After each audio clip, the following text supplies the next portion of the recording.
Lagi dengan peserta tuan rumah Maksa Kuala Lumpur, Dai Nur Alia Maisara Urbanus binti Abdullah. Dipersilakan. Terima kasih pengacara majlis yang saya hormati, para hakim yang bijaksana, tuan-tuan dan puan-puan. Assalamualaikum warahmatullahi wabarakatuh. Baik, saya mulakan dengan firman Allah Subhanahu wa taala dalam surah Ar-Ra'd ayat 11. Innallaha la yughayyiru ma biqaumin hatta yughayyiru ma bi anfusihim. Ila akhir ayat. Mafhumnya, Allah tidak akan mengubah keadaan sesuatu kaum sehingga mereka mengubah keadaan itu sendiri pada diri mereka. Tuan-tuan dan puan-puan, sejarah kegemilangan umat Islam itu bukan kisah dongeng penglipur lara. Ketamadunan Islam yang gah di seantero dunia itu dimulakan dengan kalimah La ilaha illallah. Dari kalimah ini, umat Islam telah bersatu padu melalui transformasi bersistematik. Maka kita melihat perubahan yang banyak dalam kehidupan. Contohnya pertama dalam sistem pendidikan. Terbinanya Universiti Al-Qarawiyyin di Maghribi pada tahun 859 Masihi, Universiti Al-Azhar yang didukung oleh dana wakaf umat Islam sendiri. Maka tak hairan kita melihat wujudnya dan munculnya ulama seperti Al-Khwarizmi, pakar matematik yang mengasaskan algebra. Ibn Sina, Ar-Razi, pakar perubatan. Dan peta dunia itu ditulis oleh ulama Islam, Al-Idrisi. Kedua, kita melihat perubahan dari sudut perundangan. Surah Maidah ayat 8. I'dilu wa aqrabu littaqwa. Bersikap adillah, itu dekat dengan takwa. Di bawah syariah undang-undang yang bersistematik, hak-hak manusia itu terjamin. Hak asasi wanita, hak asasi kanak-kanak, bahkan diskriminasi turut dihapuskan. Bukankah Allah berfirman dalam surah Al-Isra ayat 70? Walaqad karramna bani Adam. Kami memuliakan anak-anak Adam. Ketiga, kita melihat perubahan dalam sistem ekonomi. Allah berfirman dalam surah Al-Baqarah ayat 43.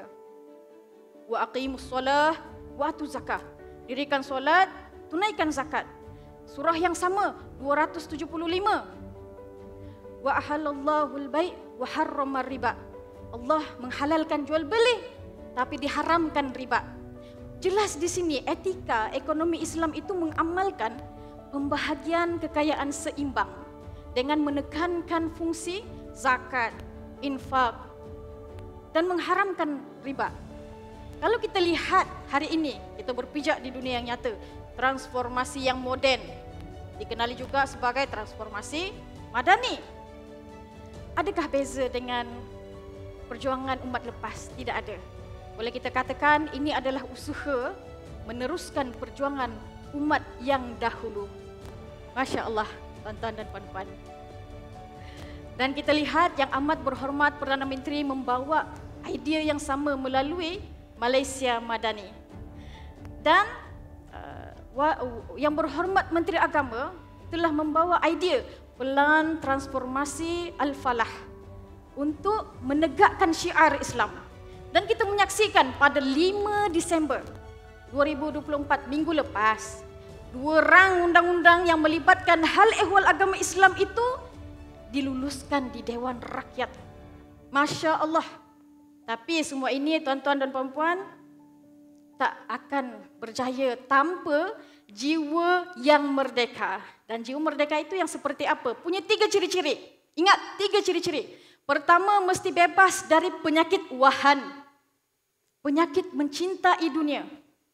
Allah berfirman dalam surah Al-A'la, wal akhiratu khairu wa abqa. Akhirat itu lebih baik dan kekal.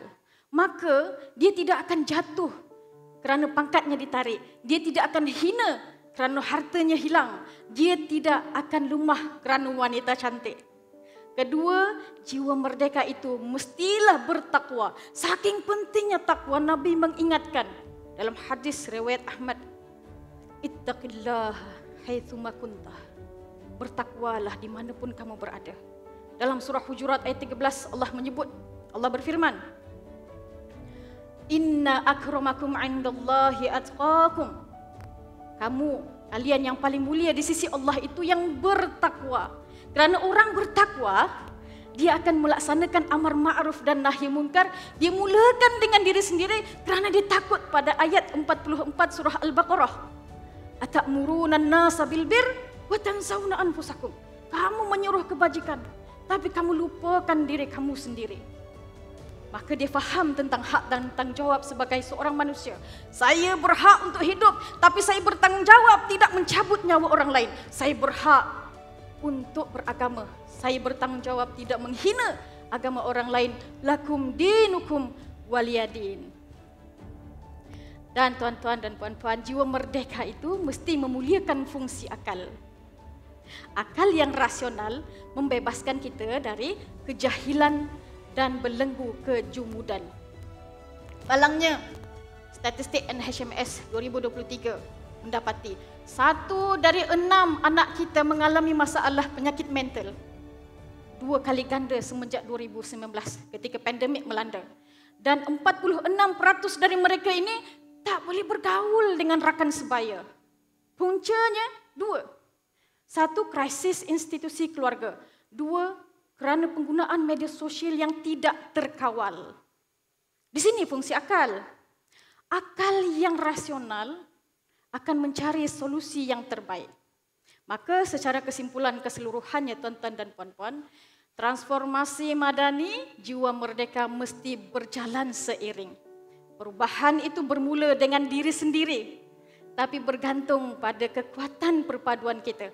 Bukankah Nabi berpesan, orang mukmin itu seperti bangunan, saling kuat menguatkan.